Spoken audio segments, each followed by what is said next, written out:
Welcome to me ఇంటి వంట by Lakshmi. మీ ఇంటి వంటలో ఈ రోజు చాలా హెల్దీగా గోధుమ పిండితో క్యారెట్ గార్లిక్ పరాటాని చేసి చూపిస్తున్నాను.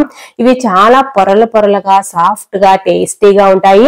వీటిలోకి ఇక కర్రీ కూడా అవసరం ఉండదు. ఎప్పుడన్నా కర్రీ చేసుకునే టైం లేదు, ఏదన్నా వెరైటీగా ఫాస్ట్ గా చేసుకోవాలి అనుకున్నప్పుడు ఇలా చేసుకోవచ్చు. మీరు కూడా మీట్లో తప్పకుండా ట్రై చేయండి. ఇవి లంచ్ బాక్స్ లో కూడా పెట్టివ్వచ్చు పిల్లలకి. ఇక లేట్ చేయకుండా వీడియోకి వెళ్ళిపోదాము. ముందుగా ఒక మిక్సింగ్ బౌల్ తీసుకొని ఇందులో 2 కప్పుల గోధుమ పిండి వేసుకున్నాను. రుచికి సరిపడా సాల్ట్ కూడా వేసుకోవాలి. నేనైతే ఇక్కడ 1/2 టీ స్పూన్ వరకు వేసుకున్నాను. అలాగే 1/2 టేబుల్ స్పూన్ ఆయిల్ కూడా వేసుకొని మొత్తం ఒకసారి బాగా కలిపేసుకొని కొద్దిగా నీళ్లు వేసుకుంటూ పిండిని ముందుగా తడుపుకోవాలి. ఒకేసారి ఉండలాగా చుట్టకూడదు. పిండిలోకి నీళ్లు ఎన్నైతే కావాలో అన్నిటిని వేసుకుని ఇలా తడిపేసుకోవాలి. తర్వాతనే మనము ఉండలాగా చేసుకోవాలి. అప్పుడే పరాటాలు కానీ చపాతీలు కానీ చాలా సాఫ్ట్ గా వచ్చేస్తాయి. ఇలా మొత్తం తడుపుకున్న తర్వాత ఉండలాగా చేసుకున్నాను. మనకు పిండి ఇంత సాఫ్ట్ గా ఉండాలి, అప్పుడే పరాటాలు సాఫ్ట్ గా వస్తాయి. మనం చపాతీలు చేసుకోవాలనుకున్నప్పుడు కూడా పిండిని ఇలాగే సాఫ్ట్ గా కలుపుకోవాలి. అప్పుడే మనకు చపాతీలు కానీ పరాటాలు కానీ చాలా సాఫ్ట్ గా వస్తాయి. ఇప్పుడు పైనుంచి కొద్దిగా ఆయిల్ పట్టించేసుకోవాలి. పిండి ఆరిపోకుండా ఉండడం కోసము పైన ఇలా ఆయిల్ పట్టిస్తున్నాను. నేనైతే 1/2 టీ స్పూన్ వరకు ఆయిల్ ని రాసేస్తున్నాను పై పిండి మొత్తానికి కూడా. ఇప్పుడు మూత పెట్టేసుకుని 10 నిమిషాలు నాననివ్వాలి. 10 నిమిషాల తర్వాత మళ్ళీ చెక్ చేస్తున్నాను. పిండి అనేది చాలా సాఫ్ట్ గా ఉంటుంది. పిండిని మళ్ళీ ఒకసారి బాగా కలిపేసుకోవాలి. ఇలా కలుపుకున్న తర్వాత పిండిని చిన్న భాగాలుగా చేసుకోవాల్సిన పని లేకుండా చాలా సింపుల్ మెథడ్ లో ఎలా చేసుకోవాలో పరాటాలని చేసి చూపిస్తాను. ఇప్పుడు ఈ పిండి మొత్తాన్ని కూడా చిన్న భాగాలుగా కాకుండా కేవలం 2 భాగాలుగా చేసుకుంటున్నాను. మీకు ఇష్టమైతే ఒకే బోండలాగా కూడా ప్రిపేర్ చేసుకోవచ్చు. నేనైతే 2 భాగాలుగా చేసుకుని ఒక్కొక్క పిండి ఉండని తీసుకుని చపాతీ రుద్దుకునే పీట మీద పెట్టేసుకుని ఇలా బాగా రౌండ్ గా చేసుకుని పైనుంచి పొడి గోధుమ పిండి చల్లేసుకున్నాను. ఇలా చల్లుకున్న తర్వాత మనము ఈవెన్ గా స్ప్రెడ్ చేసుకోవాలి. మరి పల్చగా స్ప్రెడ్ చేయాలి అని ఏమీ లేదు, మందంగా అయినా స్ప్రెడ్ చేసుకోవచ్చు. వీడియోలో చూపిస్తున్నట్లుగా ఇలా స్ప్రెడ్ చేసుకున్న తర్వాత చూసారు కదా ఎంత మందంగా ఉందో. ఇలా ఉన్నా సరిపోతుంది, ఇంకా మందంగా ఉన్నా పర్లేదండి, పల్చగా ఉండాలని ఏమీ లేదు. ఇప్పుడు పైనుంచి 1 టీ స్పూన్ ఆయిల్ వేసుకున్నాను. అలాగే 1/4 టీ స్పూన్ వరకు కారపొడి, 1 చిటికెడంత సాల్ట్, అలాగే 1/2 టీ స్పూన్ గరం మసాలా కూడా వేసుకొని మొత్తానికి బాగా పట్టించాలి. చపాతీ మొత్తానికి కూడా ఇలా పట్టించేస్తే సరిపోతుంది. దీనిపైన కొద్దిగా తురిమిన క్యారెట్ కూడా వేస్తున్నాను. ఇలా మొత్తానికి స్ప్రెడ్ అయ్యేలాగా వేసుకోవాలి. నేనైతే 1 క్యారెట్ ని తురిమి వేస్తున్నాను.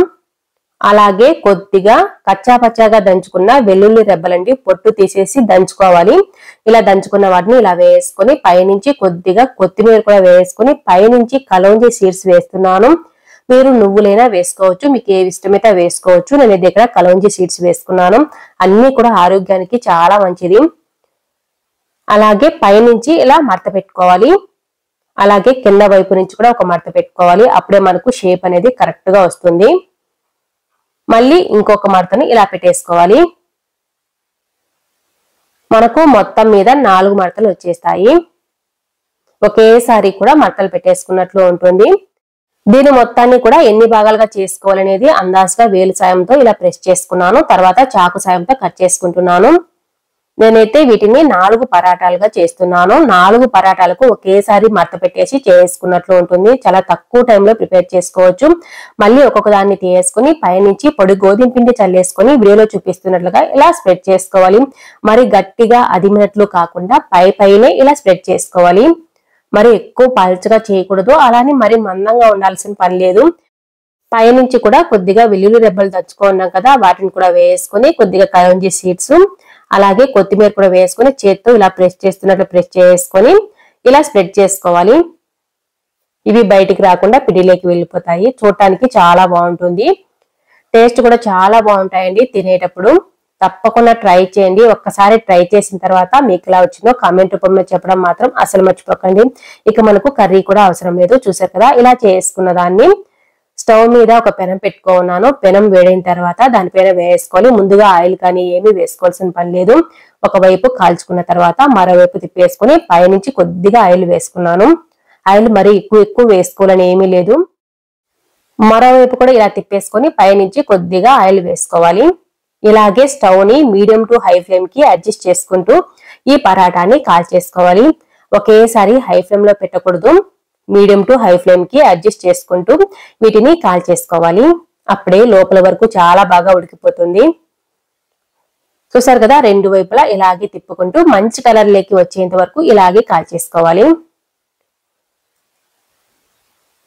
మిగతా అన్నిటినీ కూడా ఇలాగే కాల్చేస్తే సరిపోతుందండి. చాలా టేస్టీగా ఉంటాయి. తప్పకుండా ట్రై చేయండి. మీరు ట్రై చేసే ముందు వీడియోను మాత్రం ఎక్కడ స్కిప్ చేయకుండా చూసిన తర్వాతే ట్రై చేయండి. నేనైతే అన్నిటినీ కూడా ఇలాగే ప్రిపేర్ చేసుకున్నాను. అంతేనండి, చాలా సింపుల్ గా పొరలు పొరలుగా సాఫ్ట్ గా టేస్టీగా కర్రీ ఏమీ అవసరం లేకుండానే ఈ క్యారెట్ గార్లిక్ పరాటాని ప్రిపేర్ చేసుకున్నాం కదా. మీరు కూడా మీ ఇంట్లో తప్పకుండా ట్రై చేయండి. మీరు ట్రై చేసిన తర్వాత మీకు ఎలా వచ్చాయి కామెంట్ రూపంలో చెప్పడం అసలు మర్చిపోకండి. మీకు ఈ వీడియో నచ్చినట్లయితే తప్పకుండా ఒక లైక్ కూడా చేయండి. అలాగే కొత్తగా చూస్తుంటే సబ్స్క్రైబ్ చేసుకోవడం మాత్రం అసలు మర్చిపోకండి. మీ ఫ్రెండ్స్ కి రిలేటివ్స్ కూడా షేర్ చేయండి. Thanks for watching.